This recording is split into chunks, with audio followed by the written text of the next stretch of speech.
So I came across this incredible article written by Suze Cumming for Real Estate Magazine, and she wrote this in January of 2026. The reason that her article really resonated with me is because I've been like meditating on this idea that I heard. Um, the idea is that the people who succeed in the next economy are not people who know how to move data. It's people who know how to move people. The reason that's really resonated with me, and it's why I've been talking about it in my workshops, is because we spent all of last year talking about AI, all these amazing AI tools and platforms and new efficiencies and how it's going to change the world and change our business. And it has. Like, I'm using AI in my business every single day. But what Suze writes about and what I agree with is that agents that are going to really thrive in 2026, sort of like the next generation of real estate agent, they're gonna succeed, and it's not gonna be because of artificial intelligence. Like, the real competitive advantage that the next generation of fiduciary real estate agents will have is actually something much more human. This is what we talk about in the agent advantage. So I want to break down exactly what I'm talking about, what that means for us, what that means for you and me in our businesses.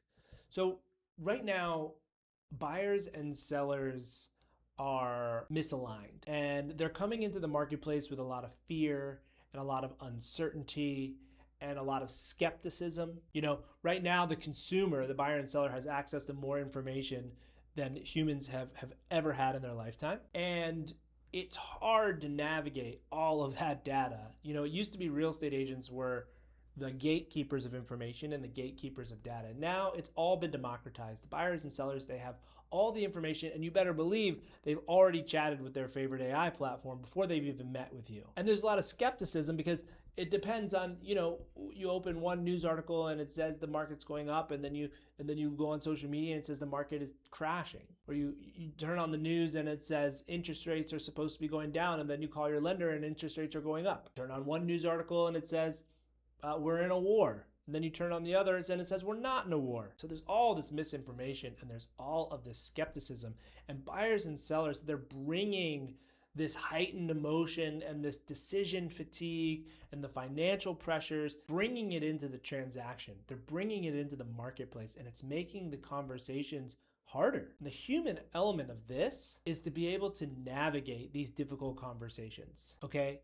It's to be able to ask better questions. It's the ability to help your client sift through all of the information and misinformation, right?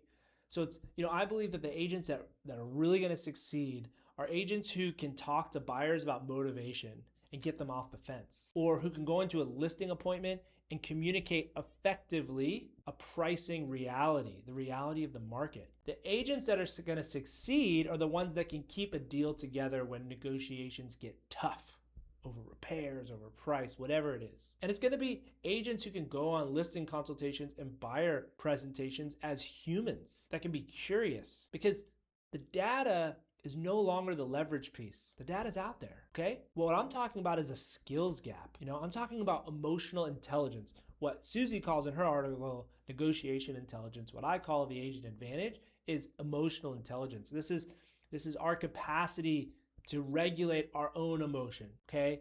It's our capacity to manage complexity, communicate clearly, okay? It's our ability as human beings to collaborate with somebody on the other side of the table, to get creative, to come up with a win-win solution, right? So think about the last tough negotiation or difficult conversation you had. Maybe you go on a listing consultation, I'm sure you've been here before, and the seller has unrealistic expectations about what to list their house at or what they think the house is going to sell at. And they're 5-10% off the mark. And they tell you we need it to sell at this price. And you say, yeah, you just accommodate. You don't go over the data, you don't ask questions. You just say, yeah, well, let's list it and see what happens. And then we all know how this story ends. The house sits for months and months and months. Maybe there's price reductions until it finally sells, but the seller's out money because they had 5-6 months of carrying costs. Or maybe your listing consultation or your listing agreement expires, okay? You've eroded the trust with that seller. They think real estate agents suck because you couldn't sell their house, and you go back to your real estate office and say, man, this market stinks. How does anybody get anything sold, right? And it's because you didn't ask questions. You didn't come from curiosity. Because what we talk about in the agent advantage is that the grounded agent what we call a negotiating agent, they go into a listing consultation and they acknowledge the gap. Okay, and they don't bring any judgment into the conversation. And they get curious. They ask questions of that seller about what's driving that number. Maybe they uncover that seller bought in 2022 at the top of the market, planning to live there forever. And then their circumstances change and they're selling 4 years later and they're gonna be underwater, okay? When you get curious and ask questions about how somebody came to that conclusion, you kind of can create space for a seller to arrive at the reality themselves. You might ask questions like, what happens if your house doesn't sell? That's called a BATNA, best alternative to a negotiated agreement. Okay, you might ask a seller, what data did you use? What information? Where did you get the information to come up with the price? And then you may find out that the information they're using is from a year ago or from 2 years ago or from something that their neighbor said. When you uncover this information, these interests, right? Those are things that you can work with, okay? That's where you get creative. That's where you get to connect dots that weren't previously available to you. And I want to stress that emotional intelligence or negotiation intelligence, this is not like a soft skill, okay? This is not some frou-frou, emotional stuff. This is a professional capability. This is a learnable skill, because I believe that the next wave, the next generation of agents in 2026 and beyond, it's not the agent that's the most aggressive. It's not the agent that's utilizing AI to its highest capabilities. It's the agent with the most trust. If you've been in this game for a while, if you've been in real estate, you know the power and you know what it means to build rapport and to build trust with your clients. I believe that our ability to build rapport and trust is going to be even more important in the years to come, because there's so much distrust in the information, in the data. The data is not going to save us anymore, okay? Our ability to talk through the data, okay, to make sense of it and to guide our clients to their desired outcome, that's our competitive advantage, right? And this is what we talk about in the agent advantage. Like, that's the workshop that I wrote, because I learned that, in November of last year, there was a study that came out that showed that nationally in the United States, 15% of all real estate transactions are falling out of escrow. And in some, urban markets, it's a 20, 23%. It's like 1 in 5 deals. And so many of these deals are falling apart. And that's a buyer and seller that doesn't get to achieve their dream, get to their next generation, get to their next destination, buy their first house. That's an agent that worked for months without getting paid, right? That 15% has huge implications. And, those agents didn't fall apart because, we didn't have the data, right? We have the data. They fell apart because agents don't know how to navigate this tension, and there's this fear and there's ego involved. They don't know how to navigate these high stakes conversations.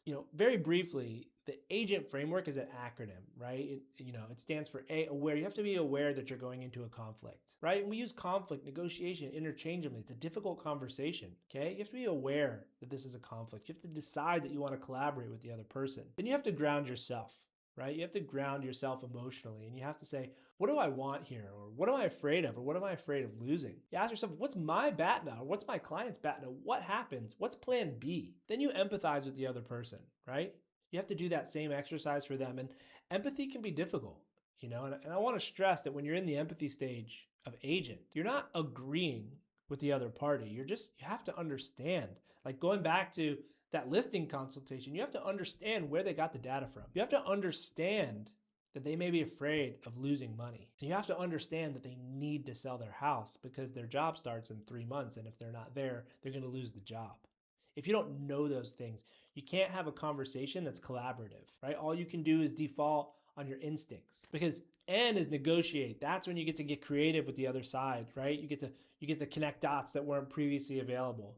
And once you're able to come up with a win-win, you tie it all together. That's T. That's the agent framework. Because when we can show up as a human in really like high pressure moments in a transaction, and we can be the calm, grounded one, we can be the guide, that's what builds trust. That's what deepens relationships. That's what gets deals closed. That's what bridges the gap, that misalignment between buyers and sellers. That's how agents are going to grow their business. It's going to be the agent that has the most trust. Suze kind of ends her article, and I think she does it perfectly. She says, calm, deliberate engagement is not passivity. It is leadership. It's human intelligence applied at the negotiation table. I love that. So here's my challenge to you for 2026. Stop waiting for the next AI tool to give you a competitive edge and to start investing in a skill that an algorithm can't replicate, right? Because it's our ability to show up grounded and present and human in these difficult conversations. That's what matters most. So Suze wrote, agents who recognize this shift early and commit to developing these capabilities now will not just survive the changes ahead, they will define what professional excellence looks like in the next era of real estate. If you want to learn more about the agent framework, the agent advantage, I have a whole keynote that I did. You can find it on my page. And if you found value in this video and you want to learn more, you want to talk more about real estate negotiation, about conflict mediation, then please subscribe, because this is exactly the kind of the content that I'm committed to bringing you every single day. All right, I'll see you in the win-win moments.